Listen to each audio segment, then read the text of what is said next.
Vous êtes très nombreux à demander des avis sur vos chaînes Twitch, ce qui va, ce qui va pas, ce qu'il faudrait améliorer.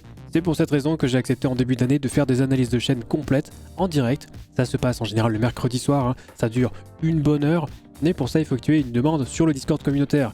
Pour faire sa demande, il faut remplir certains critères d'ancienneté, être un minimum actif. Et du coup, je me suis dit que ce serait peut-être pas mal de faire une émission durant laquelle vous pourriez demander des avis sur un aspect de votre chaîne. Ainsi est né le concept de l'analyse de chaîne Open Bar. Du coup, j'en ai profité pour enregistrer tout ça et je vous ai fait une compilation des questions les plus intéressantes que vous aviez posées ce jour-là. Donc, sans plus tarder, jingle.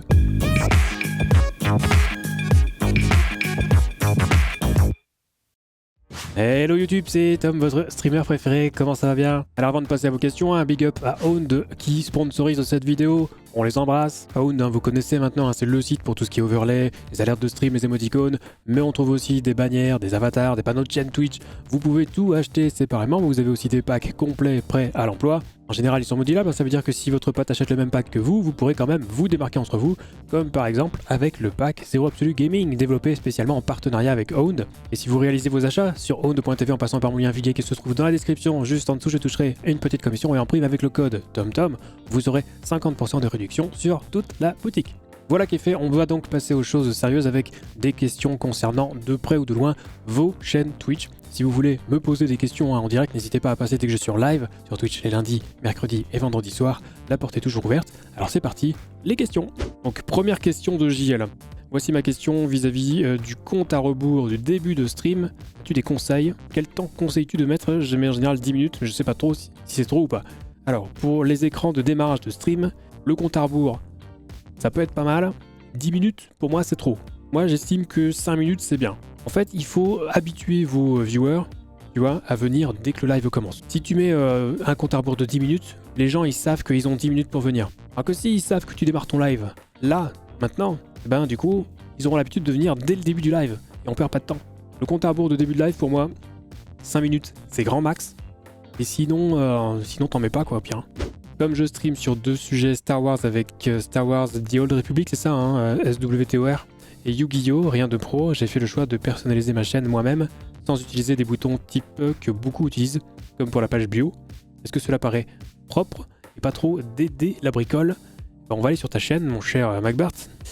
Donc on est sur un système de cartes, c'est original. En vrai, voilà, est-ce que ça fait pas trop d'aider la bricole? Moi je trouve pas du tout. Je trouve que ça, c'est une bio très très originale. Moi j'ai envie de mettre un beau pouce bleu là-dessus. Parce que vous en pensez, n'hésitez pas à le dire dans les commentaires. On voit pas beaucoup ça. Ouais. Elles sont peut-être un petit peu grandes, mais bon voilà, après c'est aux dimensions de Twitch. Mais non, je trouve que c'est très très bien ça. C'est très original, j'approuve. Totalement. Sharikan TV qui me dit au niveau justement des giveaways, penses-tu qu'il est judicieux d'en faire seulement pour les abonnés, pour ainsi fidéliser ceux-ci, ou plutôt ouvert à tous? Je vois que ça fasse trop vous payer, sinon vous n'avez rien. Alors le problème des giveaways déjà, faire un giveaway réservé aux abonnés, ça équivaut en fait à dire vous payez pour participer au giveaway.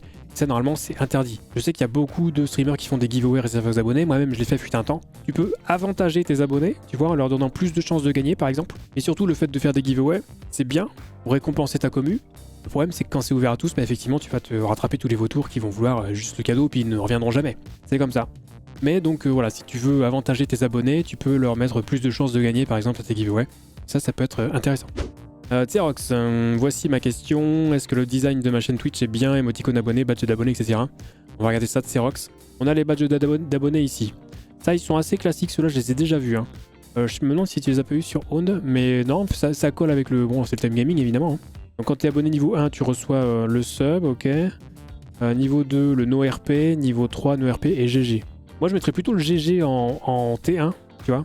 Parce que l'abonnement T1, c'est l'abonnement que tout le monde va prendre.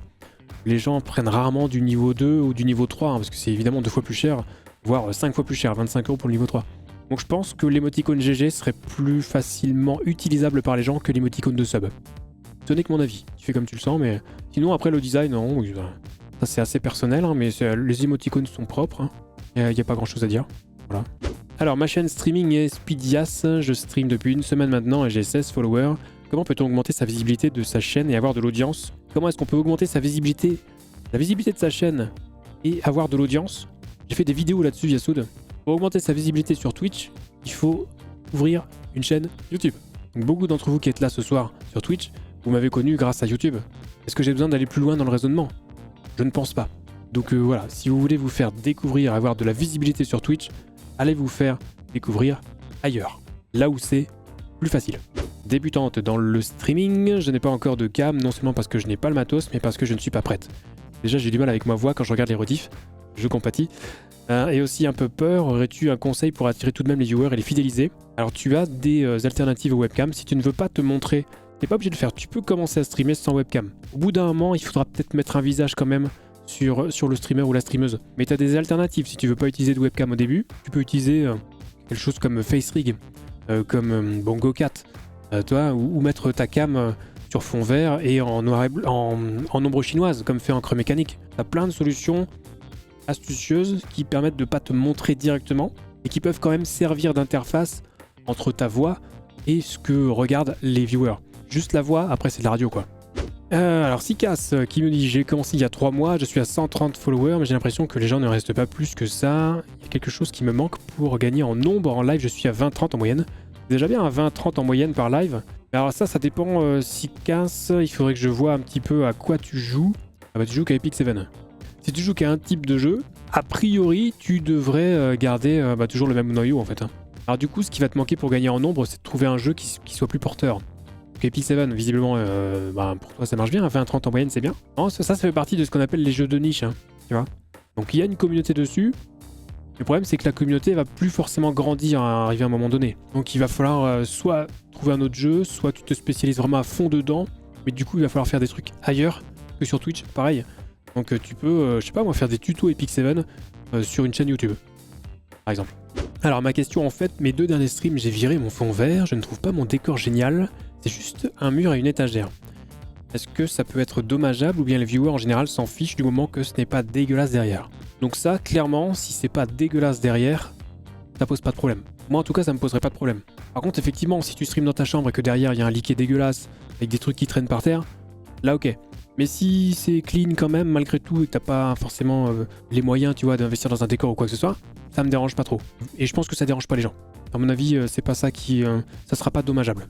Question de Le Boulet Liégeois. Est-ce que tu recommandes le multistream pour se faire connaître ou pas?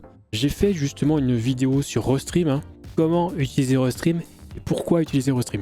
C'est vraiment le titre, il y a les deux, il y a les deux questions. Il y a le tuto Restream et aussi est-ce que c'est bien d'utiliser Restream ou pas. Je pense que c'est intéressant au début d'utiliser Restream parce que tu peux, en fonction du contenu que tu vas proposer, tu vas pouvoir tâter le terrain sur plusieurs plateformes. Facebook Gaming, YouTube, Twitch. À l'époque, il y avait Mixer aussi. Donc je pense que c'est intéressant de tenter le multistream au début. Le problème, c'est qu'il faut bien savoir qu'une fois que tu passes affilié Twitch, par exemple, tu n'as plus le droit de faire du multistream. Tu as un contrat d'exclusivité de 24 heures avec tout le contenu que tu produis sur Twitch. Ça veut dire que le multistream, tu peux oublier. Ça veut pas dire que tu peux pas streamer ailleurs, mais pas en même temps. Donc au début, ouais, je pense que multistream, c'est intéressant pour justement prendre un petit peu la température sur les différentes plateformes. Parce qu'en fonction du contenu que tu vas produire, tu n'auras peut-être pas les mêmes résultats sur Twitch, sur YouTube ou ailleurs, ou Facebook. Mais une fois que tu as vu là où ça prenait le mieux, je pense qu'il vaut mieux quand même arrêter de multistreamer parce que ça c'est un avis personnel. J'estime que voilà, une fois que tu as trouvé ton créneau, c'est bien de pas trop mélanger non plus les audiences parce qu'en plus les audiences se croiseront pas, même si tu as des outils comme le Restreambot qui permet de lier les chats et tout. Voilà, tu vas parler à des gens qui seront sur Facebook, d'autres qui seront sur YouTube, d'autres qui seront sur Twitch. Ça fait pas trop communautaire je trouve comme état d'esprit, donc après vous faites comme vous voulez et moi je ferai juste au début pour prendre la température. Après j'oublierai. J'essaie de respecter le thème du pixel sur ma chaîne. Il y aurait des trucs à ajouter en plus ou faire des modifs. Alors, on va aller sur ta chaîne Mirax. Ici, tac. Donc, on a dit le thème pixel. Thème pixel qui se retrouve sur l'avatar, sur la bannière de fond. Juste un petit truc là, si tu pouvais récupérer. Enfin, après, je sais pas si c'est volontaire, mais on va peut-être récupérer le même vert ici que là. Bon, c'est vraiment un détail. La bio, on va regarder les panneaux de chaîne. On reste dans le thème pixel. Alors, du coup, par contre, ton avatar, il est pas pixel là. Autant l'avatar virtuel, moi, je suis très ouvert à ça, ça me dérange pas du tout, au contraire, je trouve ça plutôt sympa, assez dans l'air du temps. Autant cet avatar-là, il ressemble ni à celui que tu as là, ni au thème pixel.